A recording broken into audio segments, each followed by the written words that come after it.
Hi, everyone. It is great to be here. I'm so happy to be speaking with you all. I wish I was there in person. That would have been great to have been there on the ground with you all. I'm very sad that I couldn't make it. But I was happy to learn that your president and my prime minister of the UK seem to be good friends. And they met up recently in COP26 and shared some stories about Boris Johnson's Lithuanian heritage. So that was great to see. I was also there at COP26, the big climate summit in Glasgow last month, which you no doubt heard about. And it was great and so exciting to see how much attention was now put on this conference, which in previous years I don't think was the case. The media coverage was excellent and very broad. Even just speaking personally, a lot of my friends were, excited and impressed that I was going this year. And I'm not sure that would have been the case in previous years.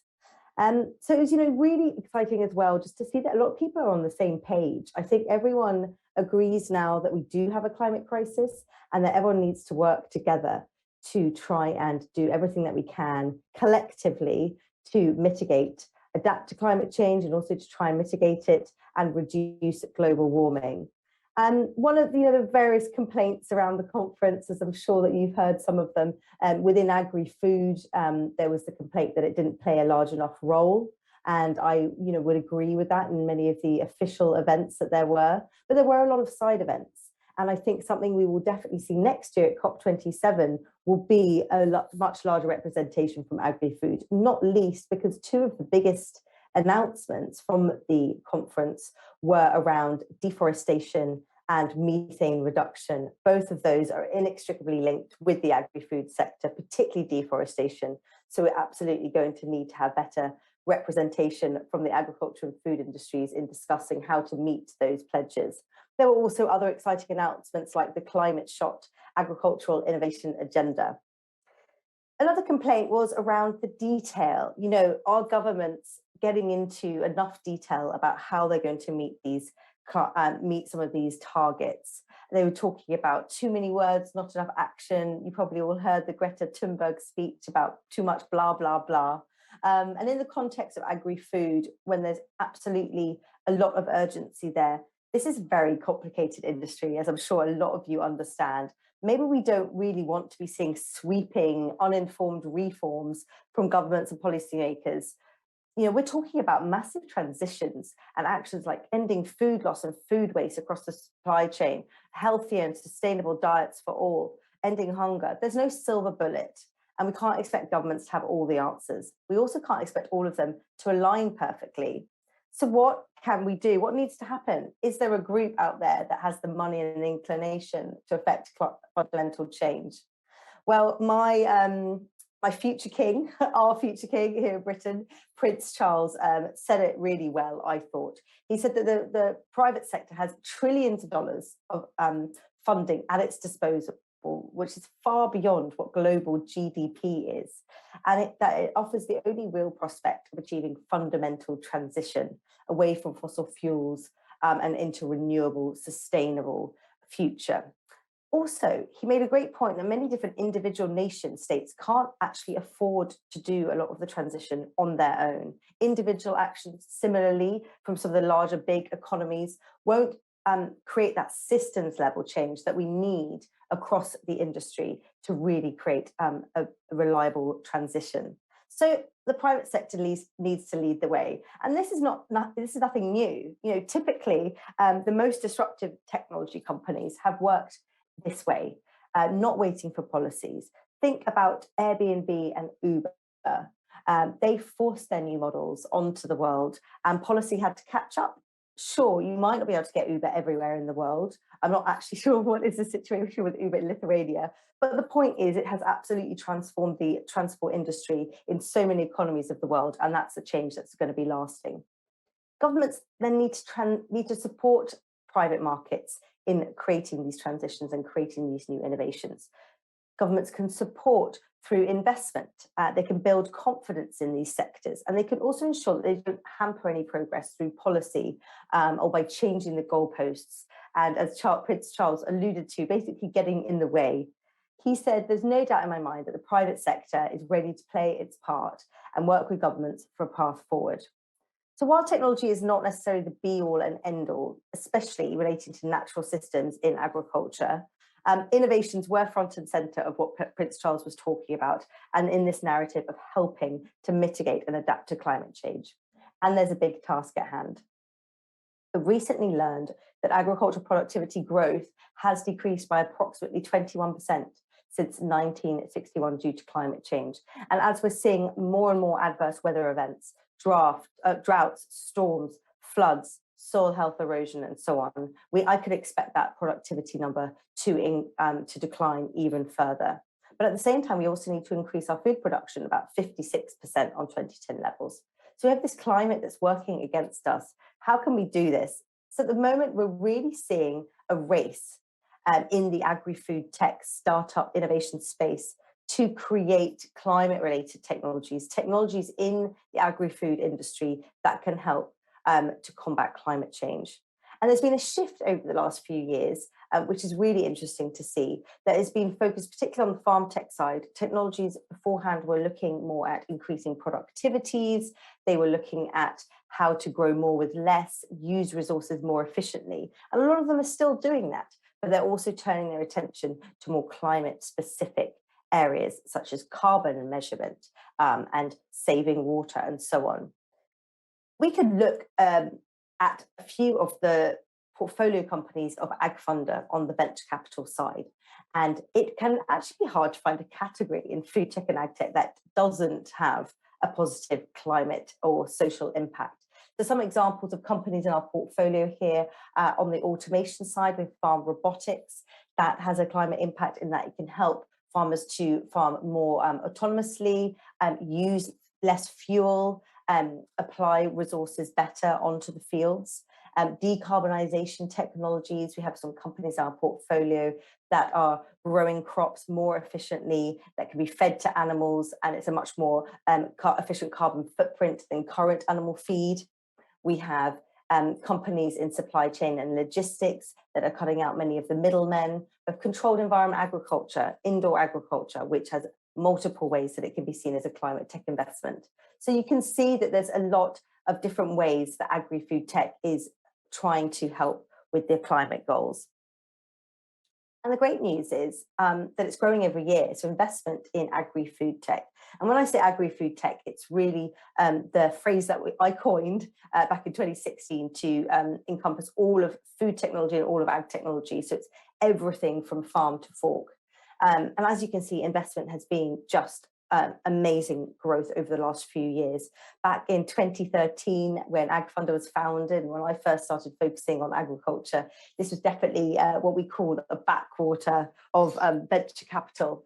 And it was an area that wasn't particularly exciting, wasn't particularly sexy, and it was a lot of it was limited to digital farm tech tools like farm management softwares and so on, and soil sensors and agriculture biotechnologies. In fact, AFN was the first outlet to really focus on writing about ag tech investment and innovation, and we knew that education was the first step into creating an ecosystem for some of these technologies and investments to proliferate. So today we see new investors, we see a diversification of categories, and just to give you a snapshot of what has been going on in the first half of this year, we have seen so much investment that it's already nearly outpacing what it was for the whole of 2020, which is really exciting. The industry has got a lot more global, so we're seeing more investment and more innovations taking place outside of the US. The US has typically had about 50%, if not more, market share in terms of the number of startups, the amount of investment taking place. But recently, it's been losing market share to countries like China, where there's been a huge amount of investment in e-grocery, is one example, food delivery, enabling consumers access to food at their homes. But we've also seen in the last 6 months, which is exciting and relevant to all of you, an increase in investment into European agri-food tech, which is fantastic. So in the first half of this year, there was 300% growth in investment into European food tech and ag tech startups. The industry is also maturing. So I'm sure that, it seems like a nascent industry for many, technologies in food and agriculture. And we mustn't forget that it was just a few years ago, I think it was 2014 or 2015, when McKinsey declared that agriculture was the least digitized industry in the world. I wonder if that's still the case. Something definitely to check into. But we're definitely showing a stage of growth of these companies is getting more and more mature. So larger deals are being raised. And this chart here can show you that late stage companies, so those that are much more mature, Series D stage and onwards, are gathering pace. And a key contributor to that mega growth that you saw in 2020 was an increase in that later stage funding, as we saw this first generation of food tech and ag tech companies from those early days of from 2010 sort of onwards, that early first generation, they're starting to mature now, and a lot of them are starting to actually become publicly listed companies as well. But when you see a boom, you must always look out for a bust. Not to say that it's going to be a bust for the whole industry, but I think we might see a few different categories that have a slightly volatile ride. Many agri-food technologies are unproven, certainly not been plain sailing across many of these categories, and it's been a steep learning curve for a lot of the investors and entrepreneurs in the space. And they've experienced their fair share of inflated expectations and even hype. So I want to come back to my earlier point about the need to approach innovation and transformation in agri-food with caution. Not only are there many unintended consequences that I could lay out to you, but there's also this typical life cycle of a technology to consider. And in the early days, it can be a volatile road. So this chart on the screen now is the Gartner hype cycle. And that is the journey that many technology sectors can take as they move through sort of maturity. In the early days, you have something that triggers a need for a certain type of technology, and you get a lot of excitement about the potential. A lot of money rushes in, people get FOMO, fear of missing out, and pile money into these innovations. And then ultimately, you get this peak. And then when things are always a bit harder than they seem, things don't quite work out, it's not such a smooth road, which is often the case in the technology industry, you might then have a dip into the trough of disillusionment where money runs away, kicking and screaming, terrified of some of the bad returns, and you see some failures. However, ideally after that, you get some realism, valuations start to come down, and innovators really understand what the need is and where the core challenges are, and they start to answer those, and you get into the slope of enlightenment and into the plateau of productivity. And so while ag tech, does seem quite nascent, we are on the sort of second and third generation for some of these categories, and some of them are certainly heading through the trough of disillusionment at the moment. So where is digital agriculture on the hype cycle? So this, is a bit of the darling of ag tech, or one of the oldest ag tech categories, and it really flung ag tech into the interest of a lot of venture capital investors back in 2013 when Monsanto acquired the Climate Corporation for $1 billion. So it was arguably the first unicorn in ag tech. And a lot of the innovations that we've seen is definitely the most active category of innovation and investment is these digital ag tech tools, which are on the farm, helping farmers to understand more about their fields, whether it's understanding where there might be issues on the field, mapping out their boundaries, looking for floods, and so on. However, it soon started to hit a range of hurdles. I think the promise of digital agriculture was so great in those early days, giving farmers information they never had before. However, they ran into some hurdles, such as connectivity. So you have various different devices out in the field. You might have soil sensors, you might have drones, and so on. If you don't have connectivity, a lot of times they won't be able to talk to each other, and so you won't be able to get any insights back from them unless you take them back to the farm, to the homestead, to where you have some connectivity, and be able to connect those in. That has been a challenge, and there are some fantastic innovations working around that now, but that was certainly a challenge in terms of scalability. Giving farmers actual actionable insights was something that wasn't that forthcoming in the early days. I think drones is a great case in point. A lot of farmers were flooded with very pretty pictures of their farms, but they were getting them too late. The information was already kind of almost useless to them because they'd found out about a pest just as it had already ravaged a whole amount of the crop. And interoperability, so talking about all those various different devices, farmers started to use lots of different software products and they couldn't speak to each other. So there was a certain amount of manual entry of data and a lot of farmers did not have time for that or the willpower.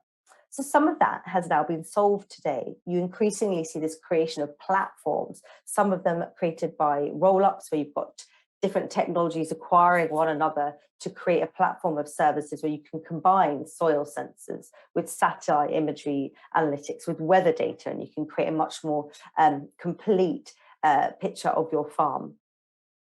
There are also some infrastructure that are enabling different apps to connect with one another for data sharing to save that time and hassle for farmers. A deal that came out last week, and you can see the headline on the screen there, that's really captured the industry's attention. I got a lot of people talking last week, was a deal between Bayer and Microsoft. And I think it speaks a bit to the maturity of the space. And what they say they're building is a little bit vague, but it's an infrastructure for individual entrepreneurs and developers to build products off. So what they are saying that they can do is they can create a lot of the data processing layer, the data calibration, so that startups and innovators do not need to spend too much time and resource on that in the back end. They can create good products that can give farmers the insights they need and create good algorithms for that without having to worry too much about some of that infrastructural data management on the back end. So this, could be fantastic for the industry. It could speed up progress. It could speed up innovation. It could help some of these companies have better product market fit and make sure they're giving farmers what they want. Obviously, there's some controversy that comes with having a massive ag business and a massive tech business coming together, especially when they're handling data. And there was someone made a controversial comment in the article about, is this the Facebook for agriculture? Or should I say the Meta for agriculture? Certainly something to think about. But what is interesting is this might be the first time that Bayer actually makes money out of its digital platform. Previously, it has only made money indirectly by understanding its farmers better and selling them its physical products better, say seeds and fertilizers through those insights. You can't talk about climate tech and not talk about the role of meat. This is obviously the bugbear of the food industry. The meat industry has had a lot of flack for its contribution to greenhouse gas emissions. And there's absolutely no doubt that we need to be eating less meat, given the industry contributes 14.5% of all greenhouse gas emissions. A lot of innovators and startups have jumped onto this by creating meat and dairy alternatives out of plants or in the cultivated cell-based or lab-grown space. And there's been a lot of investment interest, about $3.1 billion invested in 2020. Consultants predict that alternative meat will comprise 11% of protein market just by 2035. So that's just in 10 years' time. And fewer people identify as meat eaters. Impossible Foods, one of the biggest players on the plant-based side, was only in 150 grocery stores in 2020. They're now in more than 17,000. So it's a 100-fold increase. But there are still headwinds. Sales of meat were up 19% in the past year. Big meat has yet to commit to reducing livestock production. And I do have some concerns about the potential unintended consequences of a switch away from traditional meat to alternative meat products. For example, on the plant-based side, what practices are they using to grow those crops? Are they still applying a lot of chemicals? Are they still monocropping? Is it still going to have an impact on soil health? If you're still fitting into the commodity industry that many people say needs to change in terms to try and reduce carbon emissions, is it really that transformative? If you think about it from a scalability and supply chain aspect, apparently I heard recently, air transported fruit and vegetables can create more greenhouse gas emissions than the poultry industry. There are also concerns around deforestation. Again, if this is using commodity crops like soy, a lot of those, how they're grown, is associated with clearing forests. And let's not forget the livelihoods of livestock farmers around the world, whether they're subsistence, small-scale farmers in African countries or other, they might rely on that one animal to feed their families. There are also concerns around regulation and the health and nutrition of these products and consumer acceptance. So the list goes on. And I think this is a really interesting category to look at in terms of the Gartner hype cycle, because where is it? We've certainly seen all this investment. I think now we might be coming off the peak of inflated expectations. I think this is absolutely a trend that's here to stay. It's just going to be interesting to see how the discourse around this topic shifts. It's not a silver bullet. Plant-based burgers are not going to save the world. They can all be used in unison with other practices. And I think we're starting to see a bit of realism from entrepreneurs on that front. There's also an argument for supporting better meat that is grown in regenerative ways. So carbon markets and regenerative agriculture are a big topic at the moment. Whenever we write an article about them, it is the best read of that week for sure. And in theory, it's a no-brainer. So there are certain farming practices, I'm sure many of you know of, that have been shown to have the potential to pull CO2 from the atmosphere and store it in the soil.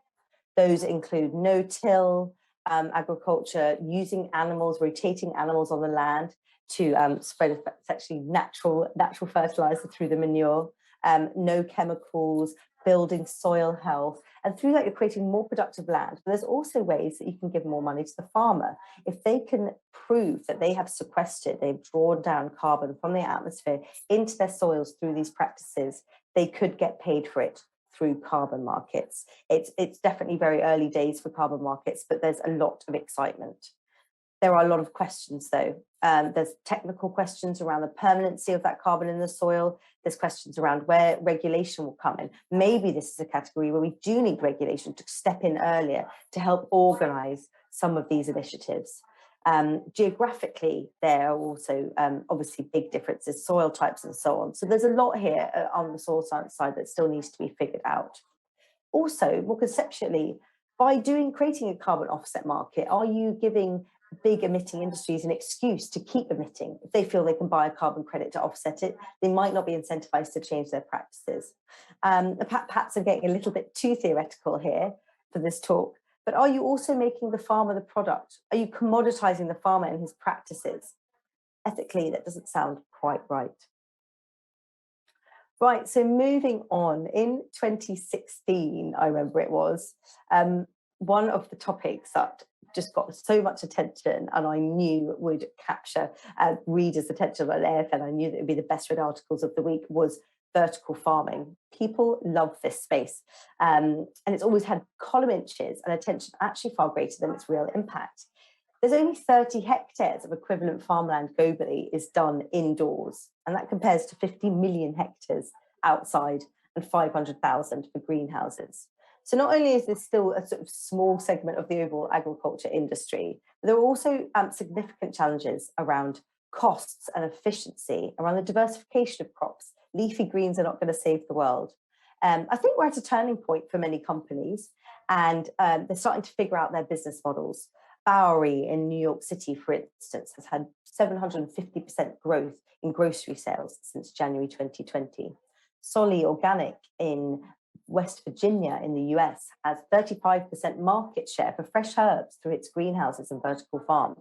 These aren't insignificant numbers, but there are people in the industry that think that vertical farming is heading into the trough of disillusionment.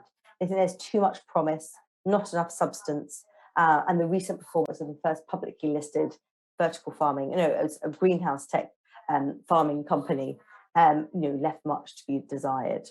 So while AgFunder is unlikely to invest in any indoor farms for various reasons, I just wanted to draw your attention to one company that we have invested in that we are very excited about. It's called IGS, and it's what you can see on the screen now. It's a Scottish company, and they build and deploy the control grow systems for indoor farmers. So they're not doing the actual growing themselves. They're creating the technology and then they're selling that on to farmers. And they don't have to get involved in actually becoming an agricultural producer. But they patented several processes which are very exciting, like large-scale LED lighting that uses minimal energy. They can reduce energy use by 50%. And they've also created optimal microclimates for the plants. So this is a really exciting company. They're experiencing significant growth. They expect to triple the number of grow systems that they have out there in the world by the end of this year. And we believe that IGS will become the John Deere of indoor farming. So last category to kind of talk about is, and perhaps one of the, most underappreciated categories of ag innovation with relation to its potential climate impact is biotech. And in fact, I think this is a perfect case study on how a race for technological progress can go wrong if taken down the wrong path. In many circles, biotech and climate are at odds with each other, and that's all to do with the association of GMOs with damaging conventional farming practices, such as the overuse of chemical pesticides and herbicides. Yes, it's true. The first series of genetically modified crops, or that at least that were best publicly known, were created to withstand the more application of chemical herbicides, and that perpetuated a damaging agricultural system that we've seen over the last 50 years. It did, however, avert a humanitarian crisis and feed the world in many developing nations. And I'm sure the original scientists that were involved in it did not intend to have these negative outcomes. Furthermore, it's not the only way that genetic technologies can be used. There are some fantastic genetic technologies that are being used to increase drought resistance in crops, to improve the nutritional profile of those crops. There's a lot that can be done, particularly to combat climate crisis in terms of adaptation through genetic engineering. There's also a major failing of the scientific community in communicating what this technology is and what it can do.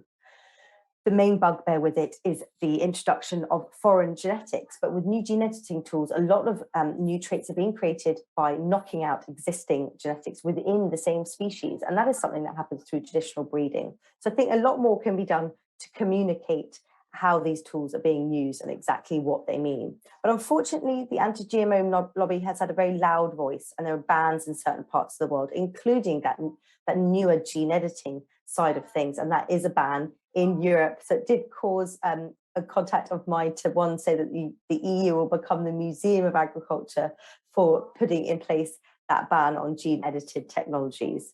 But I think that this category is a really perfect example of how cautious we must be in going down the wrong path and not ensuring that we're communicating what an innovation is and what its potential is.